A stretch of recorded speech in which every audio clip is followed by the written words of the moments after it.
શ્રી કૃષ્ણ હરાવવા માટે એક બાજુથી હું આક્રમણ કરું ને એક બાજુથી કાલેવન કરે.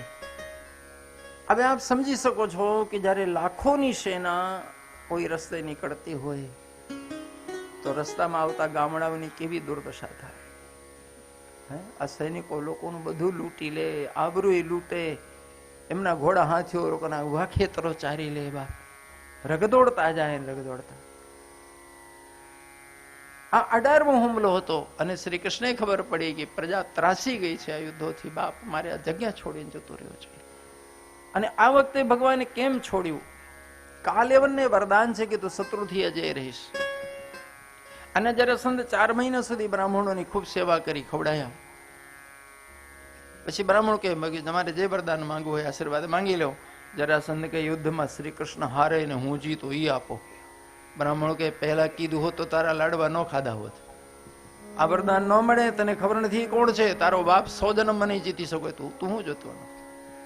બીજો કોઈ વરદાન માંગ. જરાસંધ કે કયા મોડે કહેતા હતા કે આશીર્વાદ માંગો?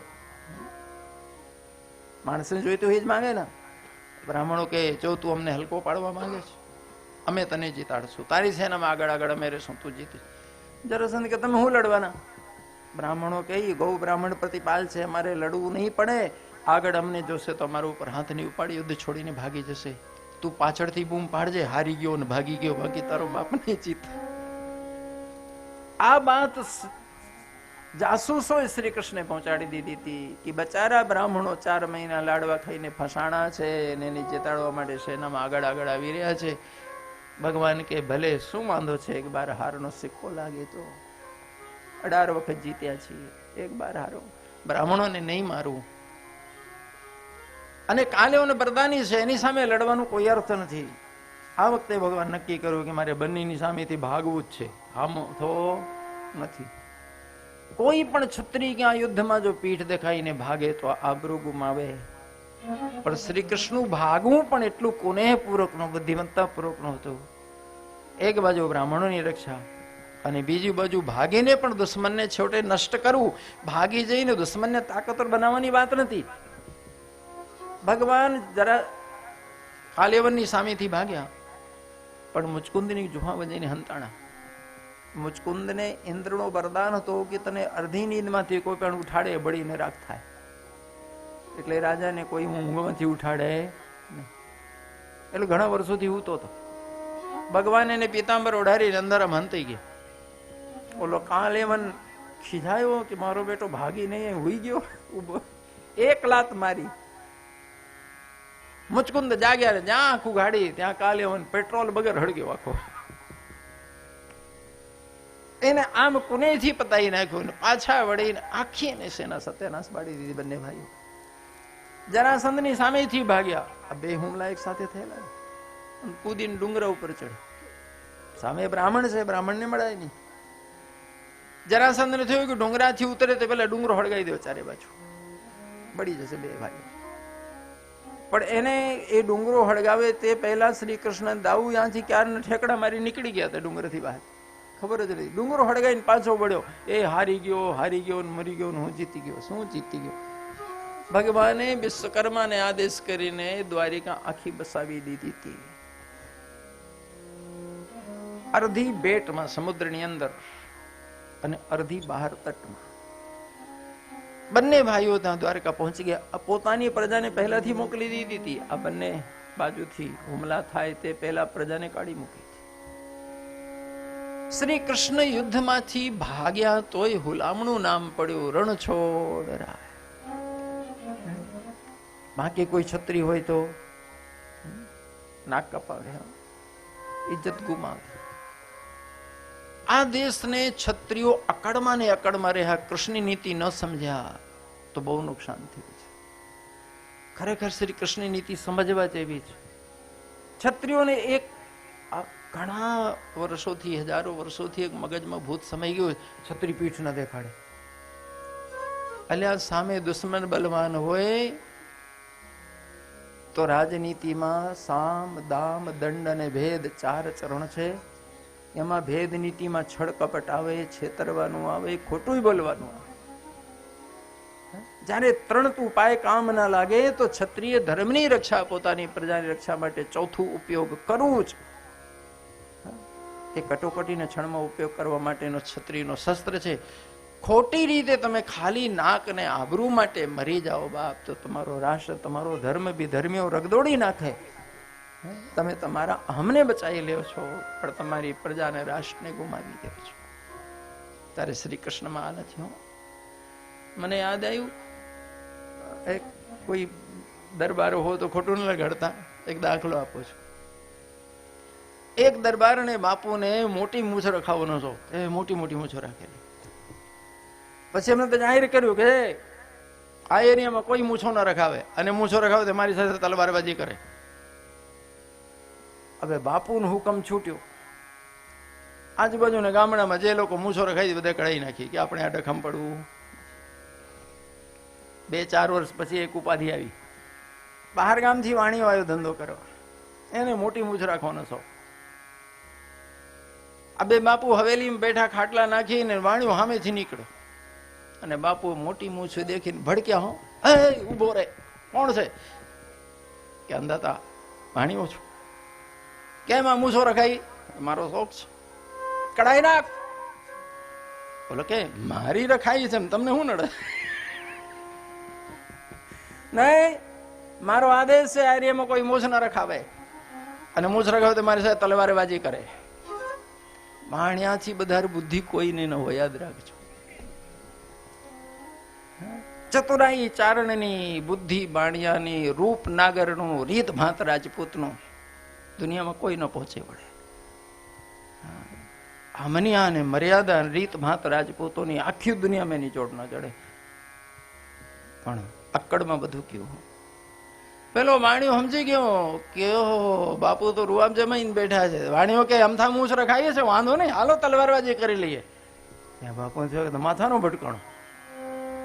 બાપુ તો કૂદીને અંદર ગયા ને 2 તલવારો લઈને બહાર નીકળ્યા. એક વાણિયાને દીધી ને એક લીધી. ચાલ. વાણિયો હા મેદાનમાં કૂદીને પહોંચ્યા, પણ જ્યાં બાપુ મ્યાનથી બહાર કાઢી ત્યાં વાણિયો કે ઉહારો બાપુ 1 મિનિટ. કે હું? કે જો આપણે આ પાર કે પહેલી પાર. કે તો તમે નહીં, કે તો હું નહીં, પણ ખોટા બેના છોકરા રડે, મારે છોડીને જવું નથી. બસ 15 મિનિટ ટાઈમ આપો, હું બરા છોકરા પતાવીને આવું છું, પછી આપણે લડી લેશું. બાપુને જોયું મારો બેટો માથાનો નીકળ્યો. વાંધો નહીં, જા. પેલો તલવાર લઈને ભાગ્યો. બાપુને થયું કે જો વાણીઓ બધાને પતાવીને લડતો હોય તો આપણે ઓછા છીએ. તે બાપુ તો હવેલીમાં પેઠા બધાને પતાવી દીધું. તલવાર લઈને બહાર આવીને ઉભા રહ્યા, ને વાણીઓ તો જઈને વાણંદની દુકાનમાં બેઠો કે કાઢ જલ્દી આ ઉપાધિ કરી. તે મૂછો કઢાઈને પાછો આવ્યો વાણિયો. તલવાર બાપુના પગે મૂકે, હું તમારી ગાય, બાપ તમારી સામે લડાય. બાપુ ખીજોણો, મેં મારા બૈરા છોકરા મારી નાખ. કે આટલા મૂછ ખાતર બૈરા છોકરા મરાતા હશે? હું તમારી શરણે, હવે શરણે આવીને મરાય નહીં, કરવું હું? ઘણા ક્ષત્રિય આવી અકડમાં આ દેશને બહુ નુકસાન કરી ગયા છે. એમાં સૌથી મોટો જો નુકસાન કર્યું હોય તો પૃથ્વીરાજે. બહુ ખોટી અકડમાં રહ્યા. અરે કોઈને 1 બાર 2 બાર 4 બાર પારખો, કેટલી વાર એના ખતરા હોય. જગત પરિવર્તનશીલ છે. ખોટો અભિમાન લઈને બેસો કે આમ તમે હરાવતા રહેશો. મને આશ્ચર્ય થાય છે કે દુનિયાથી હજારો માઇલ દૂરથી લોકો હુમલો કરવા ભારતમાં આવ્યા, પણ દુર્ભાગ્ય આ દેશના ક્ષત્રિય હુમલો કરવા ક્યાંય ન નીકળ્યા. ક્યારે તો આ દેશના ક્ષત્રિયોએ સામે જવું તું.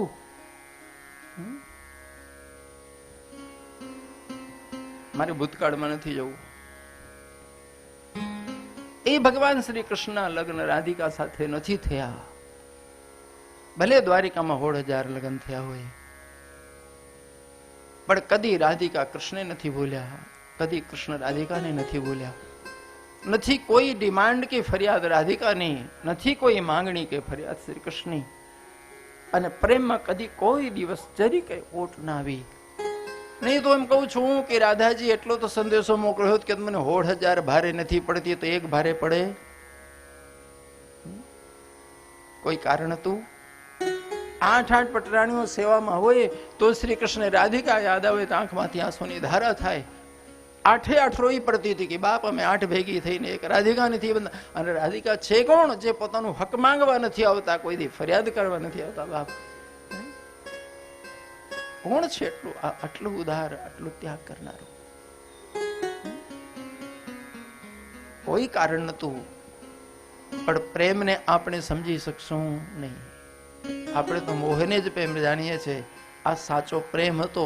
પ્રેમમાં કોઈ માંગ ના હોય, કોઈ ફરિયાદ ના હોય, માત્ર પ્રતીક્ષા હોય. અને ખરેખર બંને બાજુથી 100 વર્ષ સુધી મળવાનું ન થયું તો એ પ્રેમમાં કોઈ ફેરફાર ના પડ્યો.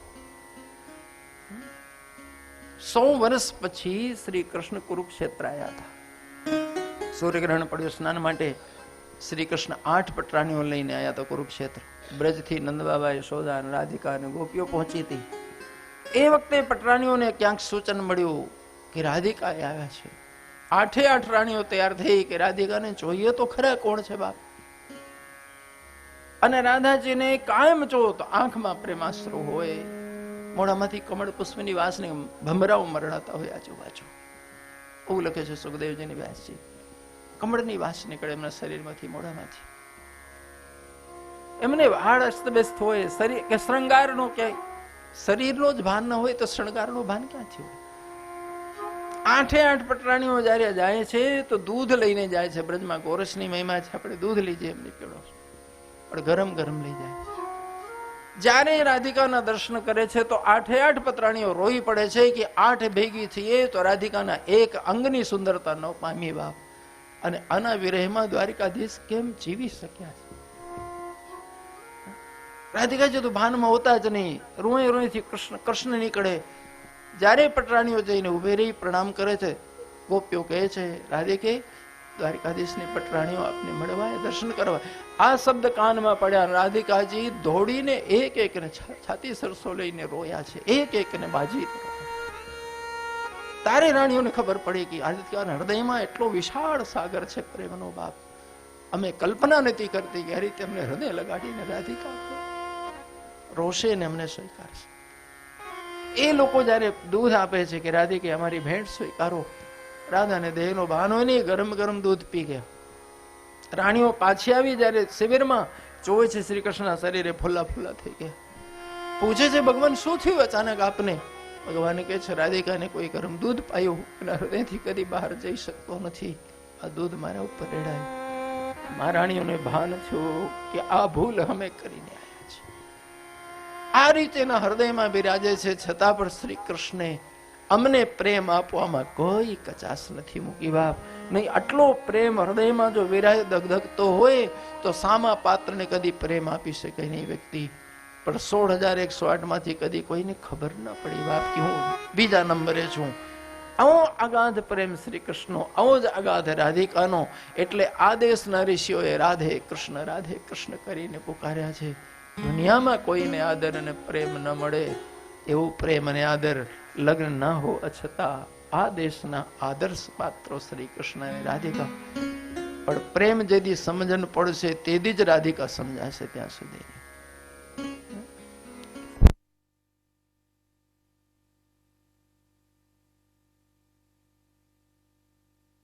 સુખદેવજીએ સુદામાની ચર્ચા કરી છે.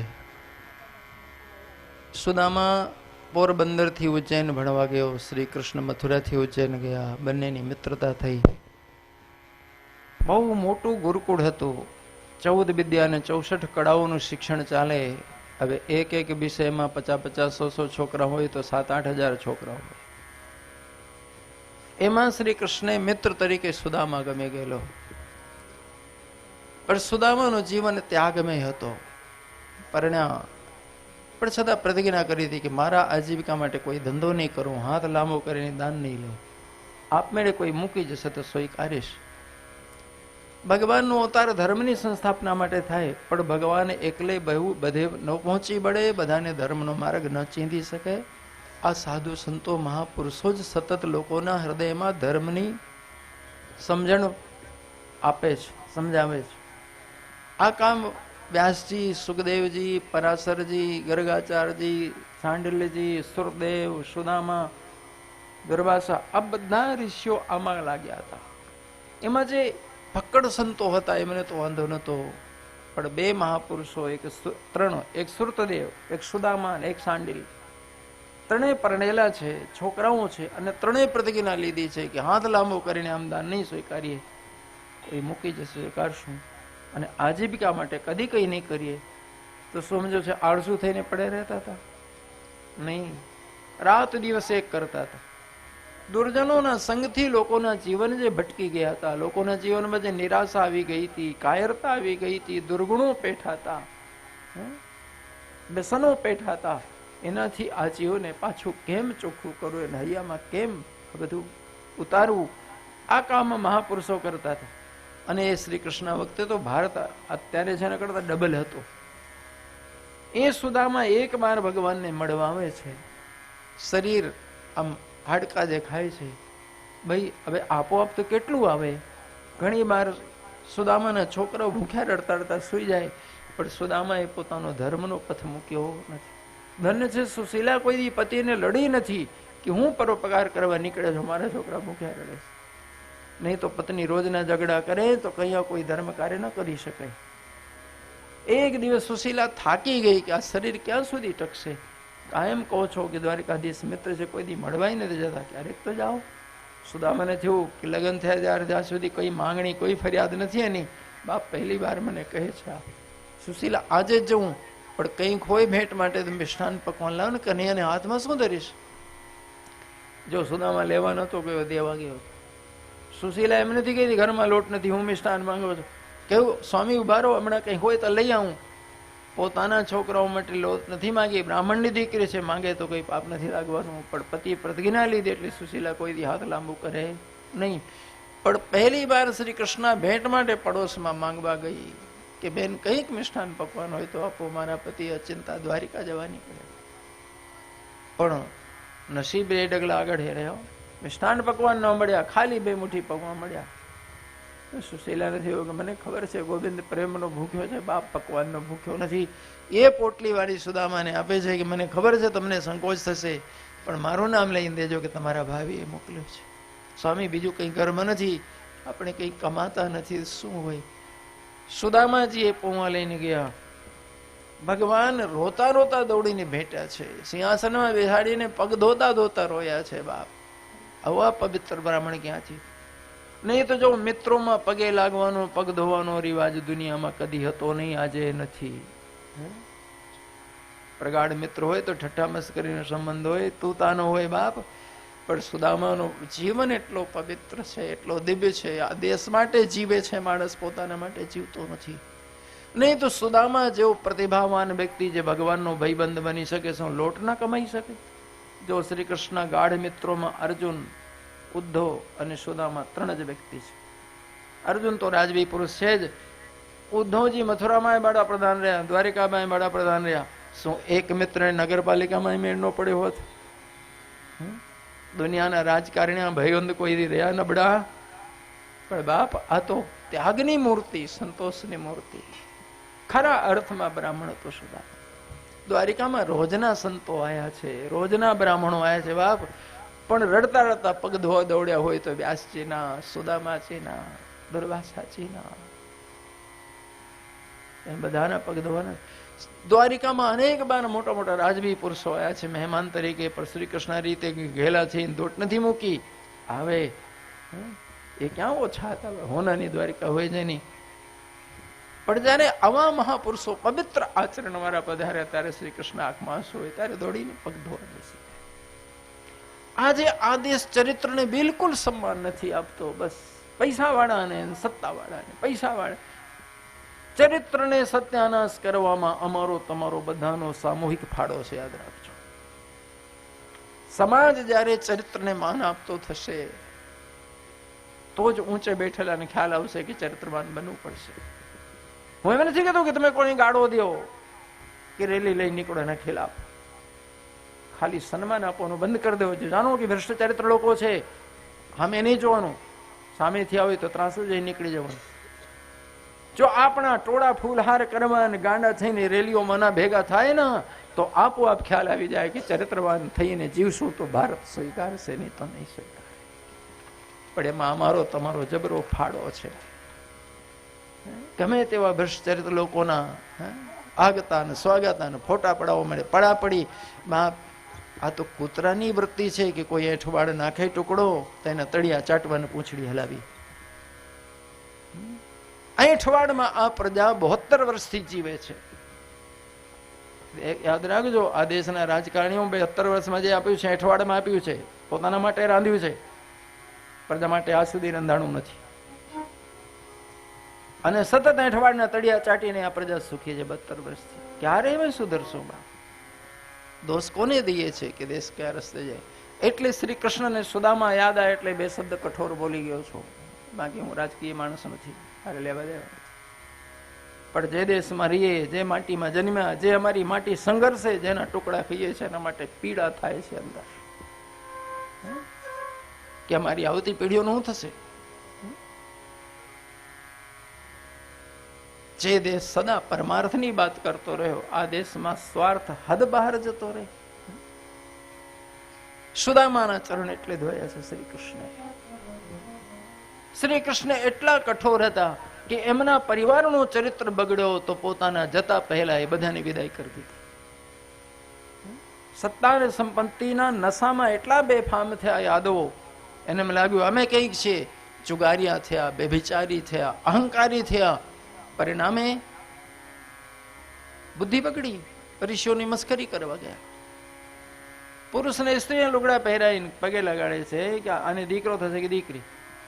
ઋષિઓ કે દીકરી દીકરો નહીં આવે, મૂછડ આવશે તમારો સત્યાનાશ વાળશે. પરમાત્માની ઈચ્છા વગર જો તણખું હલતું હોય તો આ ઋષિઓની જીભ હલે? ભગવાનને ખબર હતી મારા ગયા પછી યાદો ધરતીના ભાર થવાના છે. માત્ર વિનાને જ માર્યું એમ નહીં, પોતાનાને પૂરું કરીને ગયા છે. અધર્મના માર્ગે જાય શ્રી કૃષ્ણ કોઈને સહન કર્યું. અને શ્રી કૃષ્ણ અહીંથી વિદાય લે તે પહેલા બધા યાદવનો સંહાર થઈ. પરીક્ષિત છેલ્લા દિવસે સુખદેવજી મહારાજ કહે છે કે રાજન 7 દિવસ પૂરા થયા, હજી કોઈ પ્રશ્ન રહ્યા હોય તો પૂછી લો, કઈ ન સમજાણું હોય તો ફરી વાર રિપીટ કરું. પરીક્ષિત કહે બધું સમજાઈ ગયું છે, તક્ષક કરડ છે તો મારા દેહને મને નહીં કરે. હું આજે ખૂબ આનંદિત છું ગુરુદેવ, હું ધન્ય થયો છું. સુખદેવજી કે હું જાઉં કે થોડી વાર ઉભા રહો, તક્ષક આવે ને કરડે ત્યાં સુધી આપના દર્શન પામું. સુખદેવજી કે આવી ગયો છે, આજુબાજુ રખડે છે, પણ મારા દેખતા કડવાની હિંમત નહીં પડે એની. બ્રહ્માનું વિધાન છે કે એ કરડે તમારું શરીર નાશ પામે તો બ્રહ્માનું વિધાન પૂરું થવા દો, મંજવા દો. પરીક્ષિત છેલ્લો પ્રણામ કરે છે, તારે પ્રેમના આંસુ અટક્યા છે ગુરુદેવના ચરણ. સુખદેવજી માથે હાથ ફેરવે છે કે રાજા આનંદથી જાઓ, જ્યારે પ્રભુના ધામમાં આવીશ ત્યારે પાછા મળી જશું આપણે.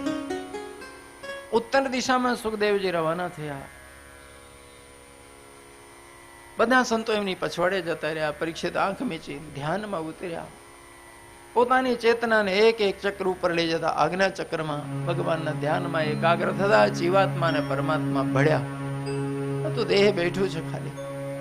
પરીક્ષિત બ્રાહ્મણ પેલું તક્ષકના બ્રાહ્મણના રૂપમાં આવેલો આજુબાજુ આટા મારતો હતો. નજીક આવ્યો, અચાનક પોતાના સ્વરૂપમાં પ્રગટ થયો અને ગળામાં ડંખ માર્યો એને.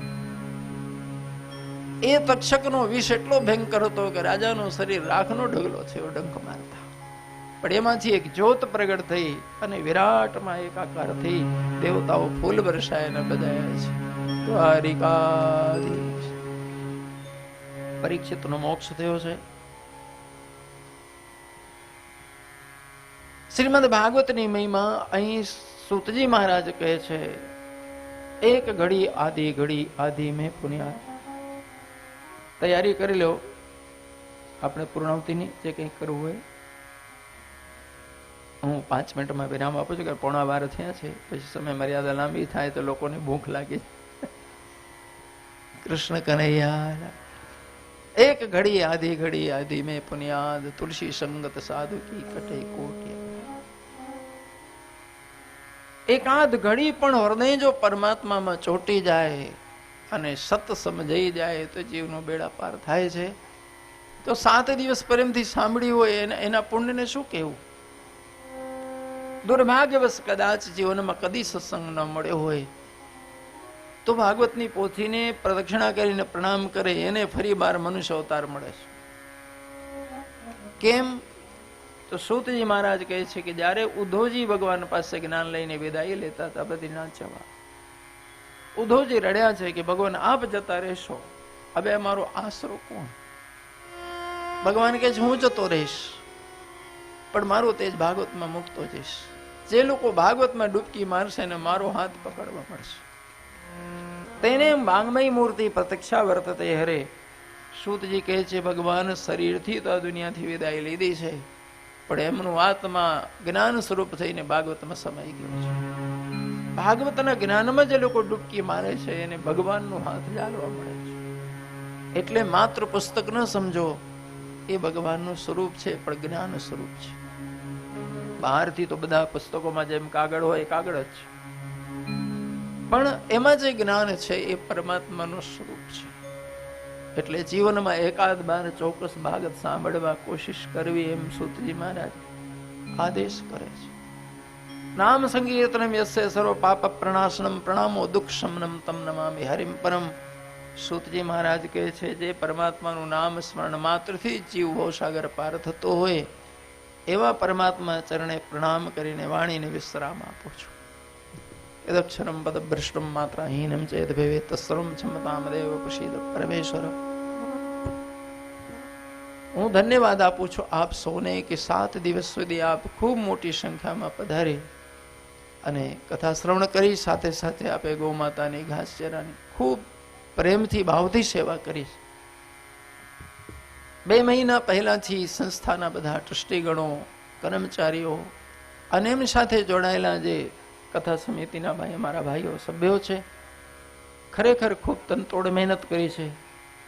એના પરિણામે આજે આટલો સરસ આ આયોજન પાંજરાપોળ ગૌશાળામાં થઈ શક્યું છે. હું બધાનો ઋણી છું, હું બધાને ખૂબ ખૂબ ધન્યવાદ આપું છું, મારા હૃદયની શુભકામના આપું છું.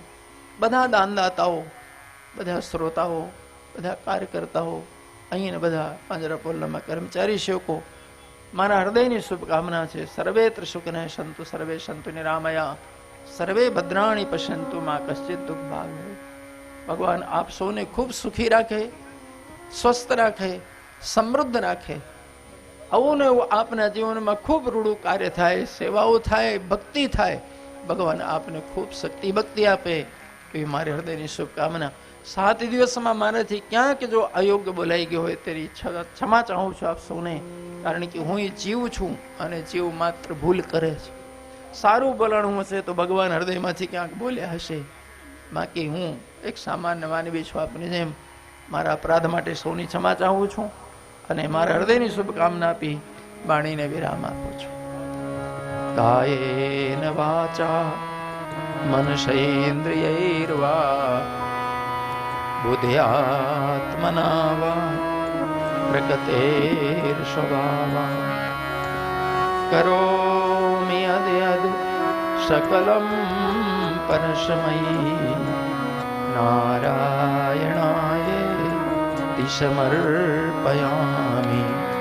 શ્રી કૃષ્ણચંદ્રે સમર્પયામિ. इति श्रीमद्भागवते महापुराणे अष्टादशश्यां वैयासिक्यायां पारमहंस्यां संहितायां द्वादशस्कन्धे श्रीकृष्णार्पणमस्तु. हरि शरणं हरि शरणं हरि शरणं हरि शरणं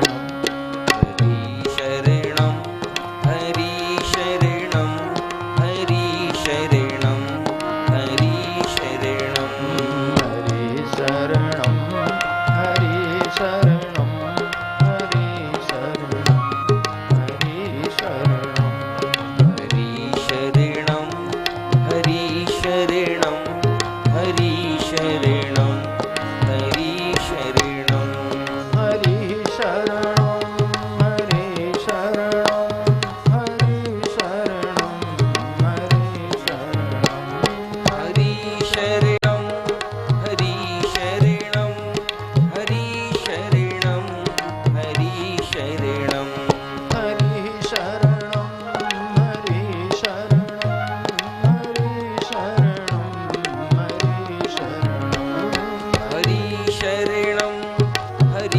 શેર